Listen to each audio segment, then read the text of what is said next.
Hello friends, welcome to all of you on my YouTube channel back bencher classes. जैसा कि आपने thumbnail में देखा ही होगा कि मैंने इस वीडियो में टेक्स्ट बुक से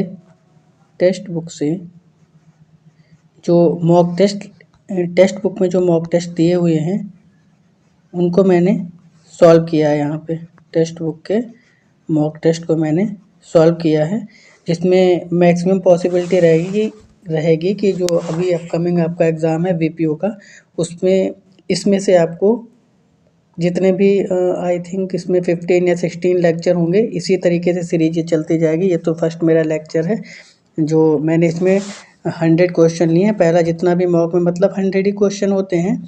टेक्स्ट बुक का जो एक पैटर्न है पूरा वो एज अ पेपर, जैसा कि आपका 26 अप्रैल को होगा उसी फॉर्मेट पे ही वो पेपर बना करके मॉक टेस्ट लगाया गया है। ठीक है, तो जितने भी उसमें 100 क्वेश्चन है वो मैंने इसमें सॉल्व करवाए हैं और आपसे एक्सपेक्ट रहेगा कि आप मैक्सिमम लोगों तक वीडियो को शेयर करेंगे और ज़्यादा से ज़्यादा लोग को इसका बेनिफिट मिल पाए। तो चलते हैं अपने फर्स्ट क्वेश्चन पे।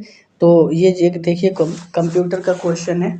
तो इसमें तीनों टॉपिक रहेंगे, जैसे कंप्यूटर उसमें आने वाला है और यूपी जीके के क्वेश्चन आएंगे, बाकी ग्रामीण परिवेश जो भी है सिलेबस का पूरा अकॉर्डिंग टू सिलेबस इसमें दिया गया है। तो इसमें फर्स्ट कंप्यूटर से आपका क्वेश्चन है, एमएस वर्ड 2007 में निम्नलिखित में से कौन सी command web page setup menu से संबंधित नहीं है। यानी कह रहा है कि जो पेज सेटअप के लिए इनमें से किसका यूज़ नहीं किया जाता है। तो पेज सेटअप का जनरली यूज़ हम लोग किस में करते हैं, मार्जिन करने में करते हैं, पेज रिसाइज करने में किया जाता है यानी साइज को सेट करने में, और ओरिएंटेशन में किया जाता है, लेकिन पेज कलरिंग में इसका यूज़ नहीं किया जाता है। तो यही आपका राइट आंसर हो जाएगा। ठीक है, फिर इसके बाद सेकंड क्वेश्चन कौन सा है वो भी देख लेते हैं। ये रहा, स्टोरेज की हाईएस्ट कैपेसिटी स्टोरेज की कौन सी होती है, ये बतानी है आपको। तो ये स्टोरेज की कैपेसिटी के बेस पे आपको क्वेश्चन दिया गया और बहुत ही इंपॉर्टेंट क्वेश्चन है। तो वैसे तो आपको लग रहा होगा ज़ेटाबाइट, बट ज़ेटाबाइट नहीं होता है एक्चुअली। ये ZB से स्टार्ट होता है और ये बाई बी से इसको शॉर्ट फॉर्म में लिखते हैं, और बाई बी वाला हाईएस्ट स्टोरेज कैपेसिटी रखता है। बाई बी में जो है जिसको हम लोग ज़ेटाबाइट बोलते हैं, ZB को बोलते हैं ज़ेटाबाइट। ठीक है, तो ZB को ज़ेटाबाइट बोलते हैं, बट ये आपको लग रहा होगा लास्ट में आता है इसलिए इसकी हाई कैपेसिटी होती है, बट ऐसा नहीं है। इसकी ही होती है, किसकी, ज़ेटाबाइट की, जिसको हम बाई बी से रिप्रेजेंट करते हैं। ठीक है, इसके बाद आ जाते हैं नेक्स्ट क्वेश्चन पे। ये देखिए इसका कुछ डिस्क्रिप्शन भी दे रखा है, जैसा कि टेक्स्ट बुक में सोल्यूशन देते हैं उसी बेस पे मैंने कुछ ये इसके की पॉइंट्स आप मैं रीड करके बता दे रहा हूँ।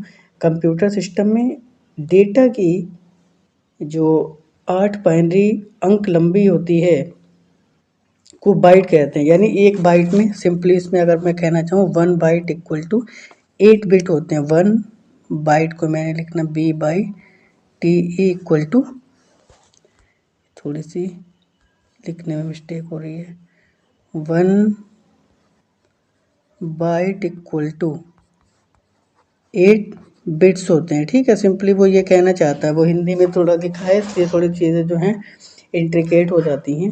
चलते हैं फिर इसके बाद नेक्स्ट क्वेश्चन पे।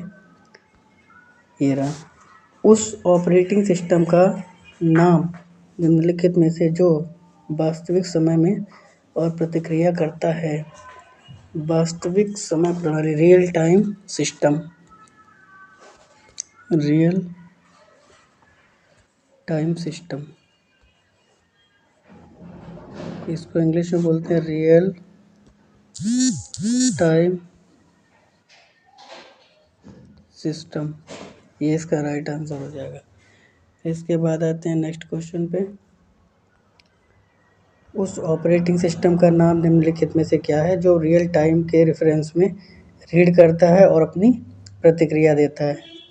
तो इसका नाम अभी तो मैंने देखा ही है, क्या होता है, रियल टाइम सिस्टम, जिसको हम लोग वास्तविक समय प्रणाली के नाम से जानते हैं। इसको बोलते हैं रियल टाइम सिस्टम। ठीक है, आ जाइए नेक्स्ट क्वेश्चन पे। वह कोड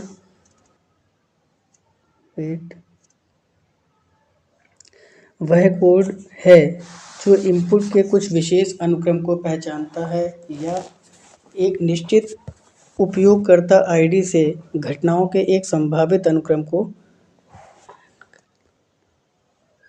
द्वारा चलाया जाता है, तो उसका क्या नाम है? ट्रैप डोर्स बोलते हैं उसको। क्या बोलते हैं? ट्रैप डोर्स के नाम से जानते हैं हम लोग। इसको बोलते हैं ट्रैप डोर्स। वह कोड जो इनपुट के कुछ विशेष अनुक्रम को पहचानता है या फिर इसे एक निश्चित यूज़र आईडी के घटनाओं के एक संभावित अनुक्रम द्वारा चलाया जाता है। इसके बाद जो क्वेश्चन है ये रहा। ये तो सेम ही क्वेश्चन रिपीट हो गया। ये रहा क्वेश्चन। कन्वेंशनल न्यूरल नेटवर्क का उपयोग अधिकतर तब किया जाता है जब डैश होता है। तो कन्वेंशनल न्यूरल नेटवर्क को हम लोग CNN के नाम से भी जानते हैं। कन्वेंशनल न्यूरल नेटवर्क को हम लोग CNN के नाम से जानते हैं और इसका यूज़ तब किया जाता है जब हम लोगों के पास डेटा अनस्ट्रक्चर्ड फॉर्म में होता है। डेटा जब हम लोगों के पास अनस्ट्रक्चर्ड फॉर्म में अवेलेबल होता है तो हम लोग इसका यूज़ करते हैं। कन्वेंशनल न्यूरल नेटवर्क का यूज़ करते हैं जब डेटा हम लोगों के पास अनऑर्गेनाइज्ड वे में होता है। ठीक है, चलते हैं फिर इसके बाद नेक्स्ट क्वेश्चन। अब MS एक्सेल से क्वेश्चन तो आते ही हैं एग्ज़ाम में, जिसमें भी कंप्यूटर आता है उसमें 1 या 2 क्वेश्चन आपको MS एक्सेल से देखने को मिलेंगे ही। तो ये क्वेश्चन आपके सामने दे रखा है। कई बार चीज़ें क्या होता है, इंग्लिश में कंप्यूटर में बहुत ज़्यादा इंट्रिकेट हो जाती हैं, कॉम्प्लिकेटेड हो जाती है, तो उन्हें रीड करने में भी प्रॉब्लम होती है। अब जैसे कि इंग्लिश में ये क्वेश्चन दे रखा है तो इसे रीड करने में बहुत आसानी हो जाती है। जैसे क्या लिखा है, in MS Excel 2010 spreadsheet is used for. MS Excel 2010 में स्प्रेडशीट का यूज़ किस लिए किया जाता था? तो कैश फ्लो के लिए किया जाता था। स्प्रेडशीट का यूज़ किस में करते थे? कैश फ्लो ऑडिटिंग में किया जाता था और फाइनेंशियल फोरकास्टिंग में किया जाता था।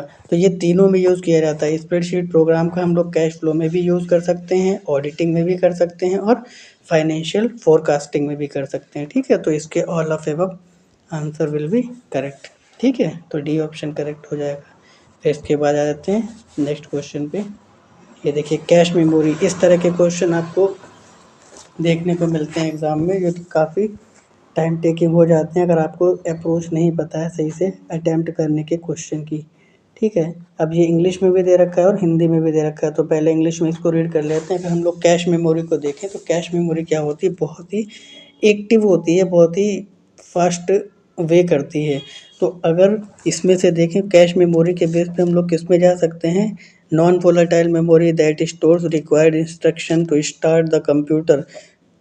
स्टोर तो नहीं करती है ये वाला इसका होगा extremely fast memory. Cache memory क्या होती है, extremely fast and makes retrieving data from the main memory. अब इसके ऑप्शन पे चल के एक बार ही देख लेते हैं ऑप्शन क्या क्या दे रखे हैं। ए का अगर थर्ड में देखूं तो ए का थर्ड मुझे किसमें, ए का थर्ड तो दे ही नहीं रखा है, ऑप्शन भी क्लियर नहीं। अच्छा वो हाइड हो गया है आंसर यहाँ से, इस पे यहाँ पे आ जाइए, सॉरी इसके आंसर में भी थोड़ा मिसप्रिंट हो गया है क्या, वेट स्टैक। चलिए इसको अभी थोड़ी देर के लिए स्किप कर दीजिए, अभी आंसर इसका जो है करेक्ट चेक कर लेंगे। इस पे आ जाइए क्वेश्चन, जो नेक्स्ट क्वेश्चन है ये रहा। In stack we can access the element. Stack में कौन से एलिमेंट को हम लोग एक्सेस करते हैं, which is enter at last. Stack में क्या होता है, स्टैक में वो एलिमेंट आता है, स्टैक हमें कहाँ पे पहुँचा जाता है, जो कि एलिमेंट लास्ट में एंटर किया जाता है। वो एलिमेंट जो लास्ट में एंटर किया जाता है स्टैक में हमें मिल जाता है। स्टैक के थ्रू हम उस पर जा सकते हैं जो एलिमेंट हमें लास्ट में एंटर किया गया होता है। ठीक है, इसके बाद जो नेक्स्ट क्वेश्चन, अब इसको थोड़ा रीड कर लेते हैं। तो डिस्क्रिप्टिव में दे रखा है, here the element which is placed entered और at last is accessed first.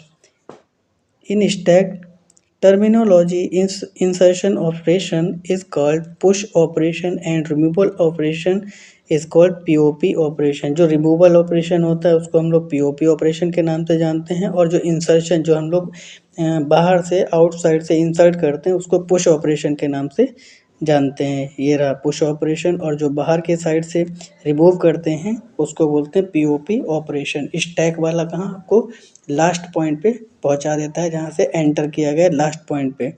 तो we can push insertion point, push बोलते हैं इंसर्शन पॉइंट को, जैसा कि ऊपर बता ही दिया, और रिमूवल पॉइंट को पीओपी पॉइंट के नाम से जानते हैं। टॉप बोथ और occurring at the top of the stack, ये दोनों स्टैक के एकदम टॉप वाले पॉइंट पे आपको मिल जाएंगे। चलते हैं नेक्स्ट क्वेश्चन पे। एम एस एक्सेल से देखिए सेकंड क्वेश्चन भी आ गया। एम एस एक्सेल 2010 में फ्रीज पेन्स बटन को निम्नलिखित में से एक्सेस किया जा सकता है। फ्रीज पेन बटन को किस पे एक्सेस किया जा सकता है, तो ये बताना है। ये मिलेगा आपको व्यू टैब पे।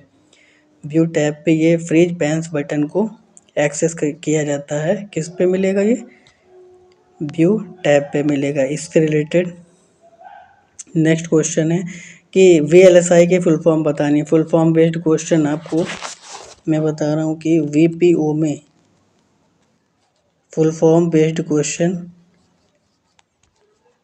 श्योर आएगा, श्योर है कि आएगा। अब ये ज़रूरी नहीं है कि ये VLSI की ही फुल फॉर्म पूछे, आपको जितने भी फुल फॉर्म वाले जितने भी फुल फॉर्म के पर्पज से कंप्यूटर के सेक्शन इंपॉर्टेंट है आप उनको करके जाइएगा, एक बार गो थ्रू हो जाइएगा, है ना।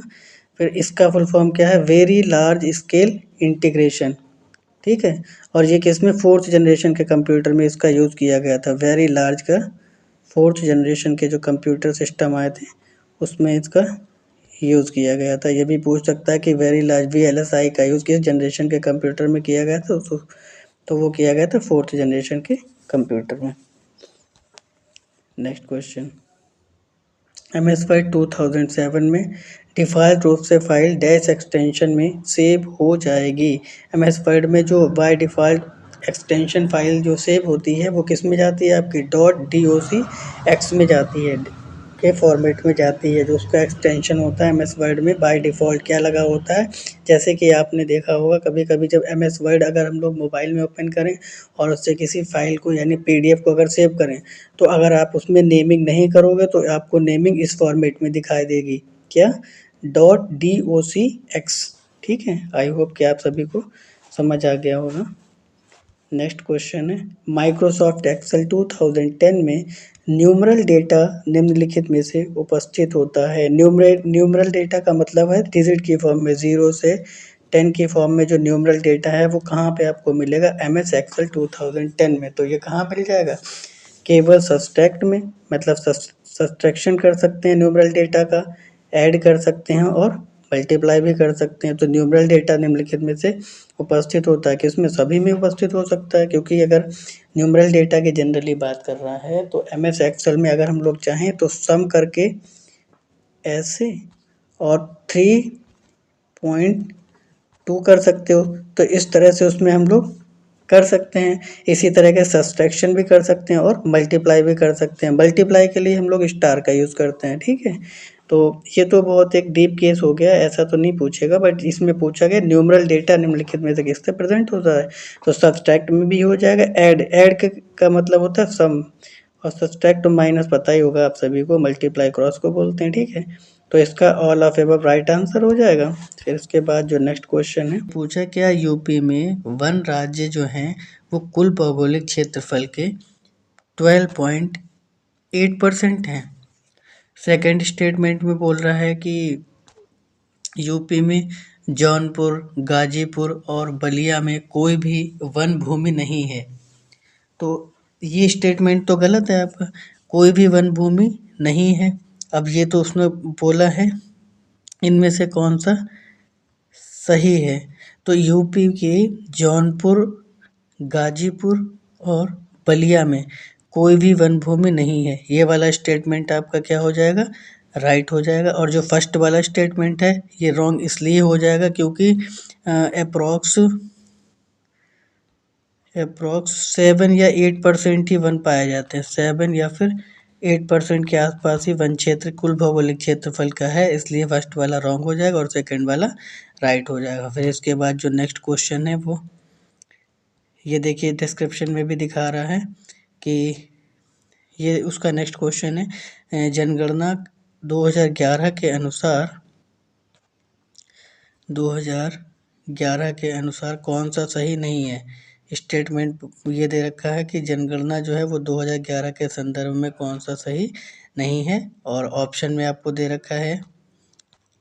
स्टेटमेंट फर्स्ट है कि उत्तर प्रदेश राज्य का बाल लिंगानुपात राष्ट्रीय औसत से अधिक है। पहले तो आपको राष्ट्रीय जो यूपी का बाल लिंगानुपात है वो पता होना चाहिए, कितना है, 908 है। कितना है, 908 है बाल लिंगानुपात, जबकि राष्ट्रीय लिंगानुपात कितना है, 916। अब ये बताइए कि आप कंपेयर कर पा रहे हो कौन सा ज़्यादा है, राष्ट्रीय लिंगानुपात ज़्यादा है या फिर उत्तर प्रदेश का लिंगानुपात ज़्यादा है। यहाँ पे क्या राष्ट्रीय लिंगानुपात आपको दिख ही रहा होगा क्लियरली कि राष्ट्रीय लिंगानुपात जो है वो ज़्यादा है। आप कंपेयर करोगे तो आपको क्लियरली विजुअल हो जाएगा। यहाँ ना लिखा है 916 और ये लिखा है 908। तो ये फर्स्ट वाला स्टेटमेंट तो क्या हो गया आपका, गलत हो गया। सेकेंड वाला स्टेटमेंट बोल रहा है कि सबसे कम बाल लिंगानुपात बागपत जिले में है। जी हाँ, बिल्कुल सही जवाब है ये। सबसे कम लिंगानुपात जो है वो बागपत में ही है। तो बाल लिंगानुपात सबसे कम यहाँ पे हो गया। अगर दूसरा वाला करेक्ट हो गया तो आंसर हमें क्या मिल जाएगा, पहला वाला रॉन्ग हो गया और इन्होंने रॉन्ग ही पूछा है, ठीक है। तो इसके बेस पे ये वाला क्वेश्चन आपका हो गया करेक्ट। फिर आते हैं नेक्स्ट क्वेश्चन पे। ये देखिए दे भी रखा है इन्होंने डिस्क्रिप्शन में कि 2001 की जनगणना में बाल लिंगानुपात कितना हुआ करता था, 916 हुआ करता था, ठीक है। आइए इसके बाद चलते हैं नेक्स्ट क्वेश्चन पे, और ये भी बहुत इम्पोर्टेंट क्वेश्चन है, जनसंख्या के बेस पे पूछा गया है कि यहाँ पे पूछा है इन्होंने कि निम्नलिखित जिलों को उत्तर प्रदेश में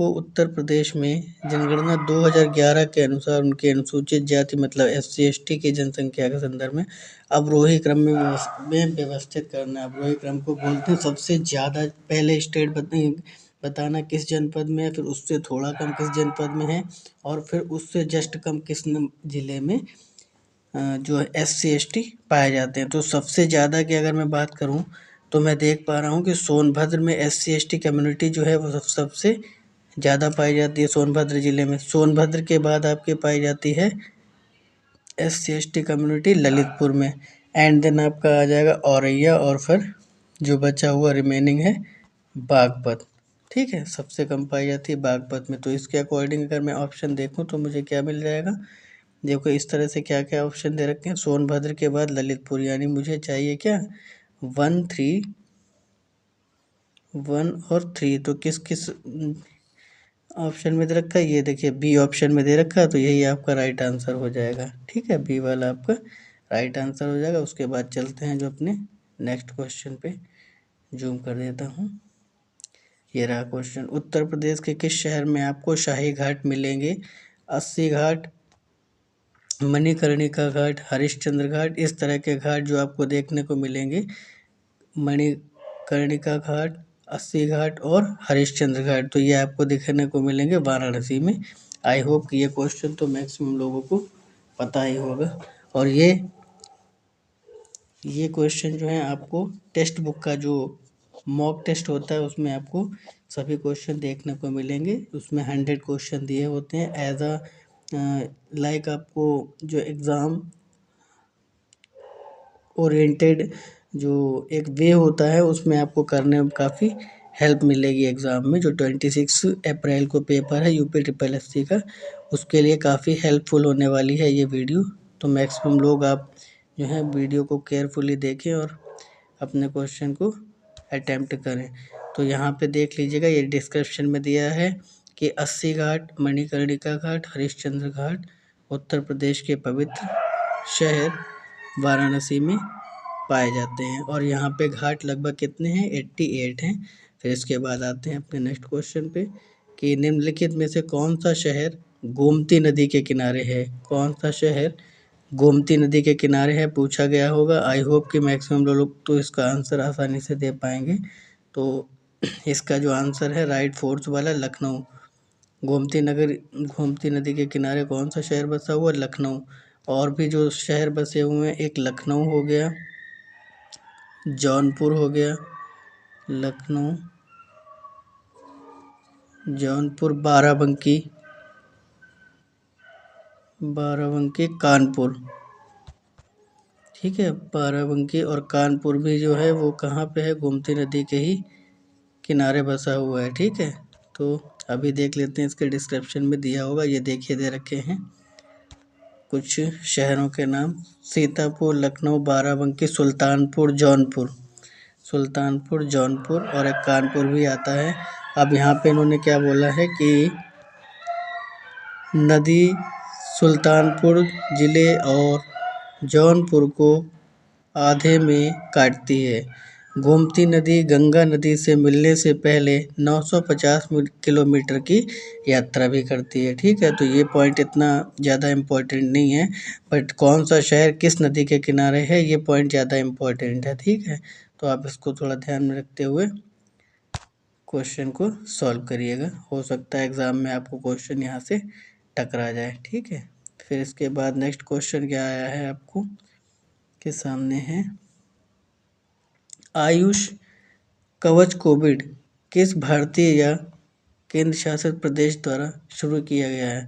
अब देखिए, इस टाइप के अगर क्वेश्चन आते हैं तो आप उसको अपने एक इंट्यूशंस के बेस पे भी कर सकते हो कि यार अगर इन्होंने उत्तर प्रदेश के पर्सपेक्टिव से क्वेश्चन पूछा है और फिर अदर स्टेट के नेम दे रखे हैं तो क्यों ही देंगे। सिंपली इसका आंसर क्या हो जाएगा, उत्तर प्रदेश ही हो जाएगा, बिकॉज उत्तर प्रदेश से अगर योजनाएं पूछी हैं और उत्तर प्रदेश का मैक्सिमम पर्सपेक्टिव है इनका, तो आंसर अगर ना भी आता हो तो आप टिक कर दीजिएगा उत्तर प्रदेश, तो 70-80% केस में वो आंसर करेक्ट हो जाएगा। ठीक है, तो चलते हैं नेक्स्ट क्वेश्चन पे। अच्छा, एक इसका क्वेश्चन इस फॉर्मेट पे भी बन सकता है कि आयुष कवच कोविड किस भारतीय केंद्र शासित प्रदेश द्वारा शुरू किया गया है, तो ठीक है। सेकंड क्वेश्चन है कि बन सकता है कि आयुष कवच कोविड क्या है, किसी बोर्ड का नाम है, किसी एक वायरस है, एक वैक्सीन है, और तो इस तरह से भी क्वेश्चन बन सकता है। ठीक है, तो इसको थोड़ा ध्यान रखिएगा। तो ये क्या है, उत्तर प्रदेश में शुरू किया गया है। ठीक है, हाँ, चलते हैं इसके बाद नेक्स्ट क्वेश्चन पे।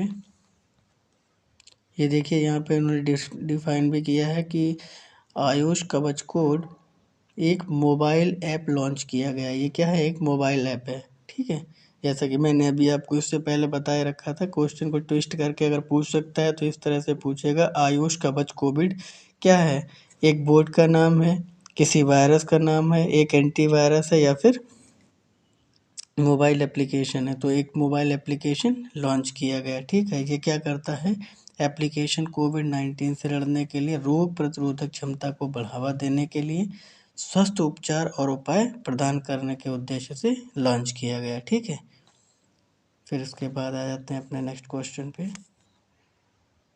ये देखिए, आपको स्क्रीन पे क्लियरली विजिबल हो रहा होगा। उत्तर प्रदेश में किस स्थान पर पक्षी विहार की स्थापना की गई है। उत्तर प्रदेश में सर्वप्रथम सबसे पहली बार किस पक्षी विहार की स्थापना की गई, तो वो नवाबगंज पक्षी विहार, और ये कहाँ पे है, तो ये आपको उन्नाव में देखने को मिलेगा। उत्तर प्रदेश का एक जनपद पड़ता है उन्नाव, ये आपको वहाँ देखने को मिलेगा। ठीक है, फिर चलते हैं अपने नेक्स्ट क्वेश्चन पे।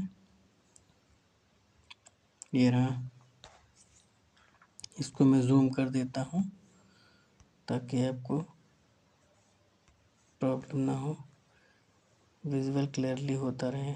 ये रहा, देखिए ऑप्शन दे रखा है, सॉरी स्टेटमेंट भी दिया है कि मध्य प्रदेश, उत्तर प्रदेश, बिहार के संयुक्त, मध्य प्रदेश, उत्तर प्रदेश और बिहार के संयुक्त वेट उद्यम बांध, बिहार के संयुक्त उद्यम बांध परियोजना का क्या नाम है, जिसे 2018 में स्टार्ट किया गया। तो वो परियोजना है बाणसागर बांध। क्वेश्चन आ सकता है कि बाणसागर बांध किन स्टेट के बीच संयुक्त उद्यम है, और ऑप्शन में इस तरह से अलग अलग स्टेट के नाम दे सकता है, यूपी, बिहार, और यहाँ पे थर्ड वाला मध्य प्रदेश ना दे करके महाराष्ट्र दे दे, तो इस तरह से आप कंफ्यूज मत होइएगा। थोड़ा इसको ध्यान में रखिएगा कि बाणसागर बांध जो है वो यूपी, बिहार और मध्य प्रदेश के बीच जो है वो उद्यम बांध है। ठीक है, ये किस किस के बीच में है? मध्य प्रदेश, यूपी और बिहार के बीच में। ठीक है, तो ये पॉइंट कुछ इम्पोर्टेंट हैं, आप इसको ध्यान में रखिएगा। बाणसागर क्या है? बांध का नाम है। ठीक है, चलते हैं फिर इसके बाद नेक्स्ट क्वेश्चन पे। ये रहा। ठीक है, अब ये स्टेटमेंट दे रखा है कि विधान परिषद विघटन के अधीन नहीं है। जी ठीक है, बिल्कुल सही बात है। विधान परिषद का क्या होता है? विघटन नहीं किया जा सकता। और सेकंड स्टेटमेंट क्या बोल रहा है कि विधान परिषद में पेंडिंग एक विधेयक अगर विधानसभा द्वारा पारित नहीं होता है, कोई एक ऐसा विधेयक है सपोज दैट जो विधान परिषद से पारित नहीं हुआ है, कोई विधेयक जो विधान परिषद से पारित नहीं हुआ, और विधान परिषद जो है विधान परिषद से वेट 1 सेकेंड, विधान परिषद में कोई पेंडिंग में पड़ा है। ठीक है, विधान परिषद में मतलब पास नहीं हुआ, लेकिन विधानसभा द्वारा पारित नहीं होने के कारण विधानसभा भंग होने के बाद वो समाप्त नहीं होती है। विधान परिषद में तो वो पेंडिंग में था। विधान परिषद में अगर वो पेंडिंग में था, 1 मिनट, यहाँ पे लिखना है विधानसभा, और विधानसभा अगर बाई चांस भंग हो जाती है, सभा अगर डिसॉल्व हो जाती है, तो वो विधेयक भंग नहीं होगा, वो एज इट इज़ बना रहेगा। जब नई विधानसभा का गठन किया जाएगा, जब नई विधानसभा का गठन किया जाएगा, तो वो विधेयक फिर से वहीं से उसके ऊपर काम करना स्टार्ट हो जाएगा। ठीक है, फिर सेकंड वाला क्या बोल रहा है? आंध्र प्रदेश, कर्नाटक, महाराष्ट्र, तेलंगाना, उत्तर प्रदेश में द्विसदनीय प्रणाली है। जी हाँ, बिल्कुल सही स्टेटमेंट है। तो इन्होंने पूछ क्या रखा है? कौन से विचार से सही है? तो आपका कौन सा सही है? पहला, दूसरा और तीसरा, तीनों स्टेटमेंट एकदम करेक्ट दे रखे हैं। ठीक है, तो इसमें कौन सा राइट आंसर? ये थर्ड वाला आपका राइट आंसर हो जाएगा। ठीक है, कि विधान परिषद में अगर कोई जो है पेंडिंग में है विधान परिषद में, और विधानसभा अगर डिसॉल्व हो जाती है, तो वो विधेयक डिसॉल्व नहीं होगा, विधेयक जो है वो डिसॉल्व नहीं होता है, विधेयक एज इट इज बना रहता है। ठीक है, फिर आ जाते हैं अपने नेक्स्ट क्वेश्चन पे, जो कुछ इस तरह से है।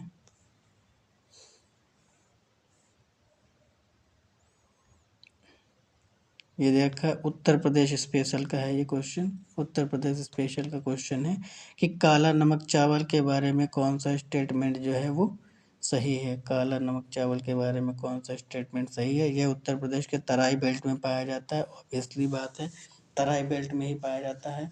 यह जस्ता और फास्फोरस में समृद्ध होता है। नहीं, इसमें जस्ता नहीं पाया जाता है, सॉरी, फास्फोरस नहीं होता है। हालांकि जिंक यानी जस्ता तो होता है, प्लस आयरन मिलेगा आपको देखने को, लेकिन यहाँ पे फास्फोरस नहीं होता। तो ये वाला स्टेटमेंट आपका रॉन्ग हो गया, और इसको 2013 में जीआई टैग दिया गया था। जी हाँ, जो 2013 में इसको जीआई टैग दिया गया था। तो आंसर अगर हम देखते हैं, आपका सेकंड वाला तो हो नहीं सकता, तो ये आपने ऐसे ही हटा दिया। ठीक है, फर्स्ट वाला कंपलसरी होगा, थर्ड भी होगा, तो फर्स्ट और थर्ड आपका क्या हो जाएगा? राइट आंसर हो जाएगा। फिर आ जाते हैं अपने नेक्स्ट क्वेश्चन पे। काला नमक चावल के बारे में ये दिया हुआ डिस्क्रिप्शन में, आप चाहो तो स्क्रीनशॉट लेकर के और इसे बाद में रीड कर लीजिएगा। अच्छा, इससे एक क्वेश्चन ये बनता है कि जो काला नमक चावल है, जो आपका ये वेट काला नमक चावल यूपी के किस जनपद में पाया जाता है? काला नमक चावल यूपी के किस जनपद में पाया जाता है? तो ये आपका सिद्धार्थ नगर में पाया जाता है। किस जनपद में? सिद्धार्थ नगर में। ठीक है, ये थोड़ा आपको ध्यान रखना है। हो सकता है अब की बार जो क्वेश्चन है आपका एग्जाम में देखने को मिलेगी, काला नमक चावल उत्तर प्रदेश के किस जनपद में ओरिजिनेट हुआ था? तो ये हुआ है आपका सिद्धार्थ नगर में, इसकी ज़्यादा प्रोडक्शन होती है। देखिए, इसका फ़ोटो भी नीचे दिखाया गया है, ये रहा काला नमक चावल। ओके, फिर चलते हैं इसके बाद नेक्स्ट क्वेश्चन पे। ये रहा स्टेटमेंट तो दे रखे हैं, ऑप्शन अब ठीक है, ऑप्शन भी क्लियरली विजिबल हो रहे होंगे। क्वेश्चन दे रहा है, पहले तो आपको देखना होता है कि पॉजिटिव क्वेश्चन पूछ रहा है या फिर निगेटिव। यहाँ पे पूछा है निगेटिव, मैंने लास्ट में पॉइंट पे फोकस किया तो मुझे एक स्टेटमेंट दिए देखने को मिलता है। ओरिजिनल क्वेश्चन पूछ रहा है कौन सा सही नहीं है। अब आ जाते हैं स्टेटमेंट पे। प्रत्येक पंचायत का कार्यकाल इसकी पहली बैठक की तिथि से 5 वर्ष के लिए होगा। ये क्वेश्चन तो सही है, और सही वाला मुझे बताना नहीं है, बताना कौन सा है, गलत वाला। ठीक है, तो पहला ऑप्शन तो जिसमें होगा वो रॉन्ग हो जाएगा। फिर सेकंड क्या कह रहा है, 73वें संविधान संशोधन के तहत परिभाषित प्रक्रिया के अनुसार पंचायत को भंग किया जा सकता है। तो इसको अभी अपन क्या करते हैं, होल्ड पे रख देते हैं। थर्ड वाले को रीड करिए। समय पूर्व विघटन के पश्चात पुनर्गठित पंचायत केवल शेष अवधि के लिए ही जारी रहेगी। हाँ जी, ये स्टेटमेंट सही है। अगर किसी पंचायत का मान लीजिए उसका टोटल जो फर्स्ट मीटिंग से उसकी जो बैठक से उसका टेन्योर जो होता है फर्स्ट मीटिंग से 5 ईयर के लिए होता है। 5 ईयर्स में से अगर उसके 2 ईयर्स ये भी कंप्लीट हुए हैं तो जो रिमेनिंग दूसरी वाली जो नई पंचायत का गठन किया जाएगा वो कितने साल के लिए किया जाएगा, आपके 3 साल के लिए किया जाएगा। तो ये स्टेटमेंट सही है और ये सही है और ये वाला सही नहीं है। तो ऑप्शन देख लेते हैं कौन सा हमको हमारे लिए हो जाएगा, ओनली 2। ठीक है, क्योंकि उन्होंने गलत पूछा था तो यही वाला आपका राइट आंसर हो जाएगा। फिर आ जाते हैं अपने नेक्स्ट क्वेश्चन पे। ये देखिए इन्होंने क्वेश्चन क्या बोला है कि 73वें संविधान संशोधन अधिनियम प्रत्येक स्तर पर पंचायत के लिए 5 वर्ष का प्रावधान 5 वर्ष के लिए कार्यकाल का प्रावधान करता है। ये उससे जो पिछला वाला क्वेश्चन था उसका ये डिस्क्रिप्शन के बारे में बता रहा है कि 5 वर्ष का प्रावधान करता है। ठीक है, एक्चुअल क्वेश्चन आपका है, मैं थोड़ा जूम कर देता हूँ इसको। ये रहा, छत्तीसगढ़ पंचायती राज में महिलाओं को कितने प्रतिशत आरक्षण दिया गया है। तो छत्तीसगढ़ में पंचायती राज को कितना आरक्षण दिया गया। पहले 2008 से पहले जो था रिजर्वेशन, 2008 से पहले छत्तीसगढ़ में कितना रिजर्वेशन हुआ करता था, बिफोर 2008 में तो होता था 33% ही होता था, लेकिन उसके बाद से कर दिया गया 50%। किसके बाद से कर दिया गया, 2008 के बाद से रिजर्वेशन छत्तीसगढ़ में महिलाओं के लिए कितना कर दिया गया, 50%। तो इसका राइट आंसर क्या हो जाएगा, ये रहा 50%। ठीक है, ये छत्तीसगढ़ में महिलाओं के लिए रिजर्वेशन है। फिर आ जाते हैं अपने नेक्स्ट क्वेश्चन पे। ये डिस्क्रिप्शन में देख लीजिएगा। छत्तीसगढ़ पंचायती राज संशोधित अधिनियम के साथ 2008 राज्य के पंचायती राज संस्थानों में महिलाओं के लिए 33% से बढ़ाकर 50% कर दिया गया। ठीक है, आ जाते हैं अब उसके बाद नेक्स्ट क्वेश्चन। ये रहा, किस जिला कलेक्टर ने किस समिति ने जिला कलेक्टर को विकास कार्यों से मुक्त कर नए पदों के सृजन की अनुशंसा की थी। तो वो कौन सी कमेटी बनाई गई थी जिसने बोला था कि जिला कलेक्टर के विकास कार्यों से मुक्त कर दिया जाए और नए पदों की सृजन किया जाए। तो वो 1977 में समिति बनी थी, ये अशोक मेहता कमेटी, जिन्होंने ऐसी सिफारिश की थी कि जिला कलेक्टर के विकास कार्यों को पद से मुक्त कर दिया जाए और नए पदों का सृजन किया जाए। ठीक है, तो इसका आंसर आपका हो जाएगा अशोक मेहता कमेटी। उसके बाद में ये डिस्क्रिप्शन दे रखा है। अच्छा, इनकी ये भी सिफारिश थी कि जो है इनका ये भी सिफारिश थी कि पंचायती राज 2 टायर होना चाहिए। पंचायती राज सिस्टम जो है वो 2 टायर होना चाहिए। ठीक है, और ये भी इनकी कुछ सिफारिशें थी। ये देखिए 2 टायर प्रणाली की ये डिमांड करते थे कि जिला स्तर पर जिला परिषद और मंडल पंचायत गांव का एक समूह हो। इनके अकॉर्डिंग ये भी था, स्टेटमेंट दिया गया था। और जिला स्तर पर राज्य के बाद पर्यवेक्षण का पहला स्तर है। जिला स्तर राज्य स्तर के बाद, राज्य स्तर के बाद पर्यवेक्षण का पहला बिंदु कौन होगा। तो इनके अकॉर्डिंग इन्होंने बोला था पर्यवेक्षण के बाद पहला बिंदु क्या होगा, जिला होगा। राज्य स्तर के बाद पर्यवेक्षण का पहला बिंदु जिला होना चाहिए। ठीक है, ये इनके स्टेटमेंट थे। फिर इसके बाद आ जाते हैं नेक्स्ट क्वेश्चन पे। वैदिक काल में ग्रामीण प्रशासन का मुख्य अधिकारी तो उसे किस नाम से जाना जाता है? तो ये बहुत ही इम्पोर्टेंट क्वेश्चन है, हिस्टोरिकल बैकग्राउंड से पूछा गया है और आपके एग्जाम में इस टाइप के क्वेश्चन देखने को मिलेंगे। तो उसको किस नाम से जानते थे? ग्रामणी के नाम से जाना जाता था वैदिक काल में ग्रामीण प्रशासन का जो अधिकारी होता था। अब इसके बेस पे और भी कुछ क्वेश्चन दिए गए हैं, आइए एक बार उस पर नज़र डालते हैं। वैदिक काल में मुख्य अधिकारी पहले तो इसके क्वेश्चन देख लेते हैं। उसके एक और भी इसी हिस्टोरिकल बैकग्राउंड से क्वेश्चन है कि शिवाजी के समय निम्नलिखित में से किसने ग्राम प्रधान के रूप में कार्य किया? तो शिवाजी थे, उनके टाइम पे किसने ग्राम प्रधान के रूप में कार्य कौन करता था? तो वो करता था पाटिल। ग्राम प्रधान को उस टाइम पे क्या बोलते थे?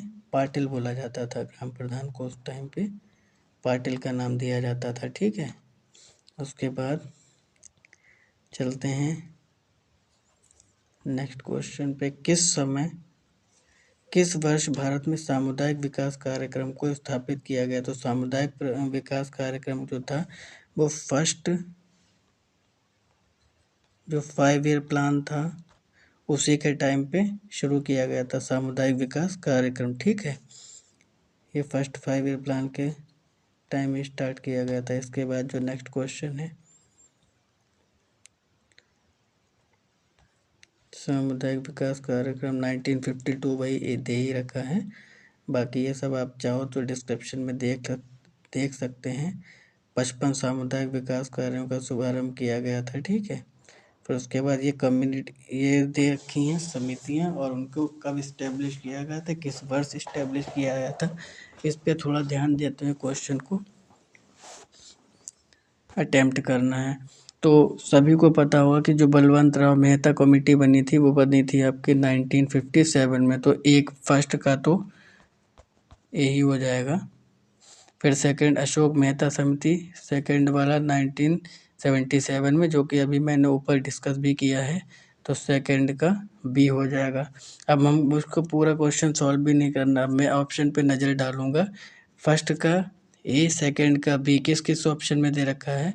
तो मुझे एक ही ऑप्शन में दिख रहा है जो कि मैंने ऑलरेडी टिक कर रखा है और ये मुझे आंसर मिल गया। बाकी आपको ये जो है थोड़ा ध्यान में रखना पड़ेगा कि GV राव कमेटी जो थी वो बनी थी आपके 1985 में और जो हनुमंता राव समिति थी वो आपकी बनी है 1983 में। ठीक है, तो ये कमेटियों के वर्ष आपको याद रखने हैं। कभी कभी इनको सीक्वेंस में अरेंज करने के लिए दे देता है कि सबसे पहले से कमेटी कौन सी बनी थी, सबसे बाद में कौन सी बनी थी, इस तरह से आप ये देख सकते हैं। ठीक है, जैसे दिया बलवंत राव मेहता 1957, अशोक मेहता कमेटी बनी है 1977 एंड हनुमंता राव समिति कब बनी है? वो आपके 1983 में, जैसा कि अभी मैंने ऑलरेडी बता रखा है। फिर इसके बाद जो है नेक्स्ट क्वेश्चन, ये देखिए इसके ऑप्शन दे रखे थे।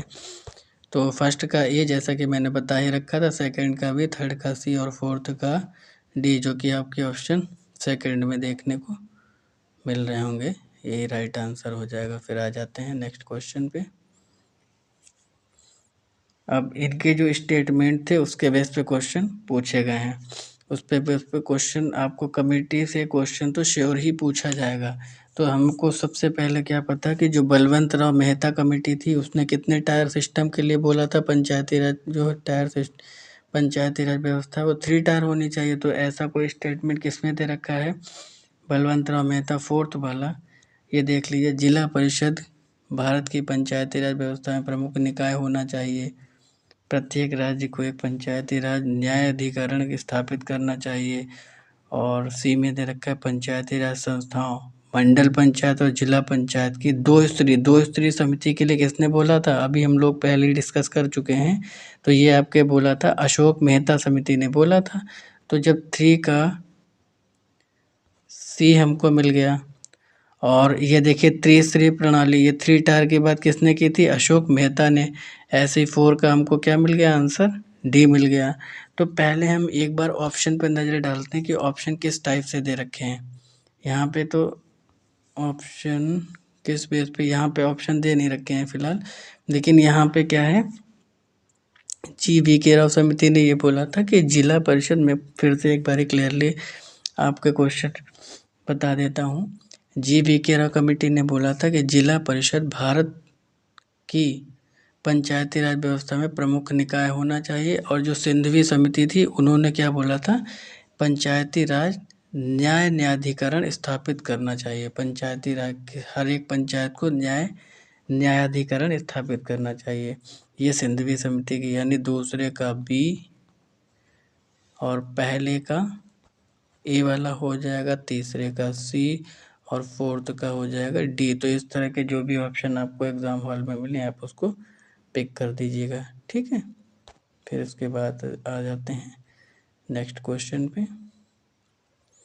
ये निम्नलिखित में से कौन सा ग्राम पंचायत का एक अनिवार्य कार्य है। ग्राम पंचायत का एक अनिवार्य कार्य कौन सा है, तो ये सभी ग्राम पंचायत के कार्य हैं। जैसे स्थानीय कर लगाना, ग्राम पंचायत का कार्य स्थानीय कर लगाना, रोजगार से संबंधित सरकारी योजनाओं का क्रियान्वयन करना, जल ग्रामीण जल निकासी और स्कूल भवनों में सामान्य संपत्ति का रखरखाव करना। ये सभी इम्पोर्टेंट वर्क इसके हैं, तो ग्राम पंचायत के हैं। और आपको थोड़ा सा ये ध्यान रखना है, ग्राम पंचायत के अलावा अगर एक दो कर हैं जो कि किसके द्वारा लगाए जाते हैं, राज्य के द्वारा लगाए जाते हैं, आप उसको ध्यान रखिएगा। फिर आप एलिमिनेशन की हेल्प से आप उन क्वेश्चन को अटेम्प्ट कर सकते हैं। जैसे राज्य सरकार द्वारा लगाए गए करों में क्या आता है आपका, एक आता है भूमि कर, भूमि कर आता है, और दूसरा आता है आपका टोल टैक्स, भूमि और टोल टैक्स। बाकी जितने भी रिमेनिंग मैक्सिमम टैक्स हैं वो कौन लगाता है, ग्राम पंचायत लगाती है। जैसा कि आपको दिख रहा होगा, लाइक स्थानीय कर और जमा कर, रोजगार से संबंधित सरकारी योजनाओं का क्रियान्वयन, जल संसाधनों, ग्रामीण सड़कों, जल निकासी और स्कूल भवनों, सामान्य संपत्ति वगैरह वगैरह जितना भी है वो कौन लगाती है, तो वो लगाती है ग्राम पंचायत, ठीक है। आई होप कि आपको अच्छे से चीज़ें क्लियर हो पा रही होंगी। तो इसमें राइट आंसर क्या हो जाएगा, इनमें से सभी। फिर आ गया है आपका नेक्स्ट क्वेश्चन, भारत में कौन सा कर पंचायतों के द्वारा वसूल किया जाता है, तो कृषि और विशिष्ट उद्देश्यों के लिए कर, ग्राम पंचायत द्वारा निर्धारित कर, गांव में उसके आसपास लगाने वाला कर, या फिर मेला के लिए टोल पर टैक्स। मेलों के लिए टोल पर टैक्स वो भी ग्राम पंचायत, ओनली अगर टोल टैक्स होता तो वो कौन लगाता, अगर यहाँ पे ओनली टोल टैक्स की बात होती तो वो आपका कौन लगा देता, राज्य सरकार लगाती, जैसा कि मैंने आपको अभी ऊपर बताया भी है। बाकी सभी देखिए ये ग्राम पंचायत ही लगाए, ग्राम पंचायत द्वारा निर्धारित दर से सेवा करना, कृषि पर भूमि कर, कृषि भूमि पर कर, विशिष्ट उद्देश्यों के लिए कर, ये सभी कौन लगाती है, तो ये आपके ग्राम पंचायत द्वारा लगाया जाता है कर, पंचायतों द्वारा। ये देखिए क्वेश्चन यही पूछा था, तो all of these were correct, ठीक है। आ जाते हैं फिर इसके बाद नेक्स्ट क्वेश्चन पे। ये देखिए कुछ डिस्क्रिप्शन दे रखा है, ग्राम पंचायत की आय से कुछ स्रोत व्यापक शीर्षों में विभाजित किया जा सकता है। प्रत्येक ग्राम पंचायत का अपना कोष होता है, प्रत्येक ग्राम पंचायत का अपना कोष होता है। पंचायती राज आमतौर पर शहरी और उपनगरीय नगर पालिकाओं के विपरीत ग्रामीण भारत में गांवों के स्थानीय स्वशासन को संदर्भित करता है। इस प्रणाली को 1992 में एक संविधान संशोधन द्वारा पारित किया गया था, ठीक है। फिर आ जाते हैं नेक्स्ट क्वेश्चन पे। उत्तर प्रदेश में पंचायत क्षेत्र के गठन के लिए कितनी जनसंख्या, अगर पंचायत बनानी है तो आपको डेटा याद रखना है। पंचायत क्षेत्र का गठन करना है तो 1000 की पंचायत पर क्या बन जाएगी, पंचायत क्षेत्र बन जाता है, ठीक है। फिर आपका 1000 से 3000 की पॉपुलेशन पे क्या बन जाता है, नगर, ये पंचायत क्षेत्र हो गया। पंचायत समिति, पंचायत समिति, एक मिनट, यहाँ 3000 की जनसंख्या पे क्या बन जाता है, तो यह बन जाता है आपका पंचायत समिति। और यहीं पे अगर 5000 की पॉपुलेशन हो जाती है तो ये हो जाएगा आपका नगर पालिका, नगर पंचायत समिति। वेट, तो ये क्या बताया कि अगर 3000 की पॉपुलेशन होगी तो वो आपकी पंचायत समिति बन जाएगी। ठीक है, इस तरह से 5000 की पॉपुलेशन होती है तो ऐसे भी और भी पॉपुलेशन के बेस्ड पे बन जाते हैं। ठीक है, तो उनका डिसीजन दिया जाता है कितनी पॉपुलेशन किस एरिया में है और किस एरिया वाइज उसको कैटेगराइज किया जाना है। तो 1000 की पॉपुलेशन अगर होती है तो उसे हम लोग क्या डिसाइड कर देते हैं कि वो क्षेत्र पंचायत है अकॉर्डिंग टू उत्तर प्रदेश। ठीक है, फिर आ जाते हैं उसके बाद नेक्स्ट क्वेश्चन पे। उत्तर प्रदेश में ग्राम सभा की सालाना कितनी बैठकें अनिवार्य हैं? तो उत्तर प्रदेश में ग्राम सभा की एक साल में मिनिमम 2 बैठक जो हैं आवश्यक हैं। ठीक है, तो ये आपका राइट आंसर हो जाएगा। फिर आ जाते हैं इसके बाद नेक्स्ट क्वेश्चन पे। ये देखिए डिस्क्रिप्शन में दे भी रखा है कि उत्तर प्रदेश में पंचायती राज अधिनियम के अनुसार ग्राम सभा के वर्ष में कम से कम 2 से 4 बार बैठक होना चाहिए। लोगों की सुविधा के लिए राज्यों में 4 राष्ट्रीय अंतर्राष्ट्रीय दिवसों को इन बैठकों के लिए संदर्भ तिथियों में के रूप में जाना जाता है। जैसे एक गणतंत्र दिवस पे होगी श्रम दिवस के दिन यानी 1 मई को होगी और 15 अगस्त को बैठकों के प्रावधान हो सकते हैं। फिर इसके बाद आ जाते हैं नेक्स्ट क्वेश्चन पे। ये रहा कि गांव में वार्डों से चुने गए गांव में कितने सदस्य होते हैं? गांव के वार्डों से चुने गए गांव में कितने सदस्य होते हैं? वार्डों से चुने गए तो 9 से 15 सदस्य हो सकते हैं जो वार्डों के द्वारा चुने हुए होते हैं। 9 से 15 सदस्य। गांव में कितने सदस्य होते हैं जो वार्ड के थ्रू चुने जाते हैं? वार्डों से चुने गए तो कितने होते हैं? 9 से 15 सदस्य, मतलब मिनिमम सदस्य हो सकते हैं 9 और मैक्सिमम हो सकते हैं 15। फिर उसके बाद आ जाते हैं नेक्स्ट क्वेश्चन पे। ये आपका देखिए डिस्क्रिप्शन दिया है, आप चाहें तो स्क्रीनशॉट ले सकते हैं। ग्राम सभा पंचायती राज व्यवस्था की प्राथमिक और अब तक की सबसे बड़ी संस्था है। यह एक स्थायी निकाय है। ग्राम सभा तो स्थायी निकाय होता ही है, आप सबको पता ही होगा। फिर ग्राम सभा मतदाताओं की सभा होती है। पंचायती राज के अन्य सभी संस्थान जैसे ग्राम पंचायत, ब्लॉक पंचायत और जिला परिषद का गठन निर्वाचित प्रतिनिधियों द्वारा किया जाता है। ये इसका डिस्क्रिप्शन दे रखा है। और ग्राम सभा कैसी संस्था है? तो ये एक स्थायी संस्था है या फिर निकाय है।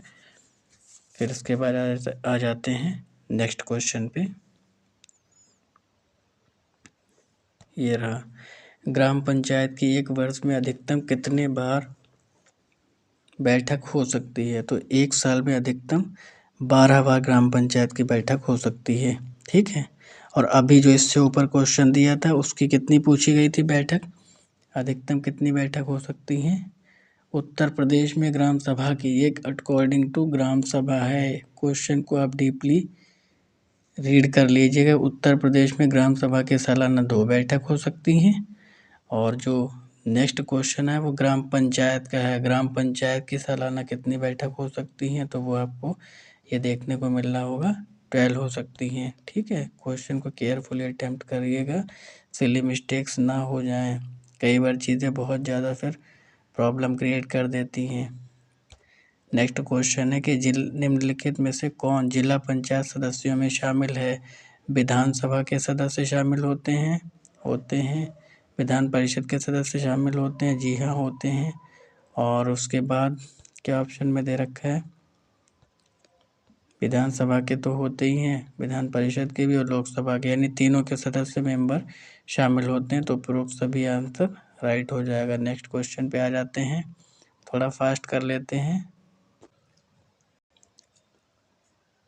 अब इसके बाद क्वेश्चन क्या दे रखा है उस क्वेश्चन पे आ जाते हैं। ये डिस्क्रिप्शन आप चाहो तो स्क्रीनशॉट ले सकते हो। फिलहाल तो मैं एक बार अच्छे से रीड कर देता हूँ। यह एक निर्वाचित निकाय है।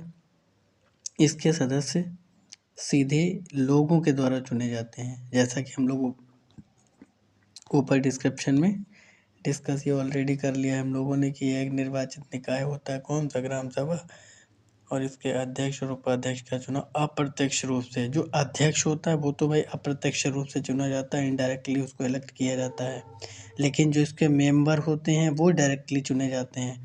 यहाँ पे निर्वाचित सदस्यों द्वारा उनमें से ही कर लिया जाता है, लेकिन इनडायरेक्टली फॉर्म में होता है, ठीक है। फिर यदि है पंचायत समिति के अध्यक्ष ग्राम पंचायत और जिला परिषद के बीच की कड़ी जिला परिषद के पदेन सदस्य होते हैं। आते हैं इसके बाद नेक्स्ट क्वेश्चन पे, ये रहा, कह रहा भारत सरकार द्वारा समय समय पर स्थापित वित्त आयोग के बारे में कौन सा सही नहीं है। फाइनेंस कमीशन के बारे में स्टेटमेंट बताना कि कौन सा करेक्ट नहीं है, सॉरी इन्होंने नेगेटिव पूछा है। ये देखिए फाइनेंस कमीशन तो यह संघ और राज्यों के बीच करों का वितरण करता है, जी हाँ करता है। ये वाला तो सही हो गया, फर्स्ट ऑप्शन तो क्या हो जाएगा, करेक्ट हो जाएगा। सेकंड कह रहा है यह राज्यों के कर राजस्व अनुदान सहायता के संचालन और सिद्धांतों की सिफारिश करता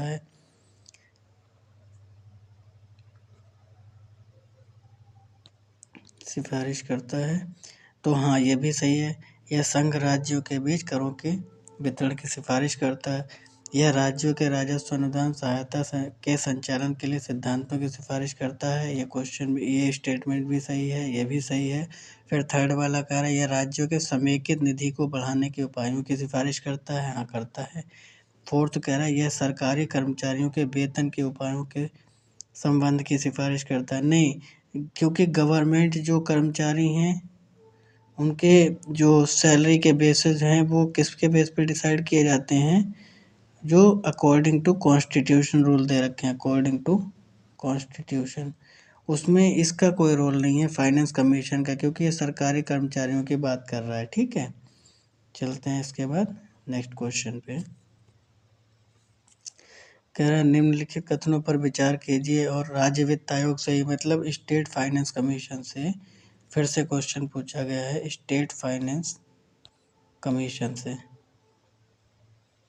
स्टेट फाइनेंस कमीशन कह रहा है राज्य वित्त आयोग एक संवैधानिक निकाय है, जी है। संवैधानिक निकाय वो निकाय होता है जिसका संविधान में कोई आर्टिकल दिया होता है, आर्टिकल के थ्रू जिसको एस्टेब्लिश किया गया होता है। तो पहला तो आपका करेक्ट हो जाएगा। सेकंड क्या कह रहा है, मतलब ए statement will be right. Second क्या कह रहा है, केंद्रीय वित्त आयोग पंचायतों को वित्तीय सहायता सिफारिश नहीं करता है, तो ये तो गलत है। केंद्रीय वित्त आयोग पंचायतों को वित्तीय सहायता की सिफारिश करता है और यहाँ पे क्या कह रहा नहीं करता, तो ये सेकंड वाला स्टेटमेंट मतलब आर रॉन्ग हो गया। अगर और आर रॉन्ग हो जाता है तो हमारा आंसर क्या मिलेगा, A is correct and R will be wrong. तो इसके बेस पे हमारा क्या है, ये देखिए ऑप्शन दिखाई दे रहा है, A is correct and R will be wrong. तो ये आंसर आपका करेक्ट हो जाएगा। उसके बाद नेक्स्ट क्वेश्चन पे आ जाते हैं, ये उसका डिस्क्रिप्शन दे रखा है 243 में जो है स्टेट फाइनेंस कमीशन, ये यहाँ पे दिखा रहा है 243 का आई सेक्शन जो है 243 का आई, उसमें स्टेट फाइनेंस कमीशन के बारे में डिफाइन किया गया है, ठीक है। तो आर्टिकल ये बहुत इम्पोर्टेंट है, आप इसको याद रखिएगा, ठीक है। आ जाते हैं नेक्स्ट क्वेश्चन पे, वित्त आयोग के बारे में यहाँ भी क्वेश्चन आ गया है कि राज्य वित्त आयोग के संदर्भ में कथनों पर विचार करें। अब की बार पूछा है कि कौन सा स्टेटमेंट करेक्ट है। तो राज्य के राज्यपाल पंचायतों की वित्तीय स्थिति की समीक्षा के लिए एक राज्य वित्त आयोग का गठन करते हैं, जी हाँ ये बात तो करेक्ट है कि राज्य के राज्यपाल जो हैं वो वित्तीय स्थिति की समीक्षा के लिए वित्त आयोग का गठन करते हैं।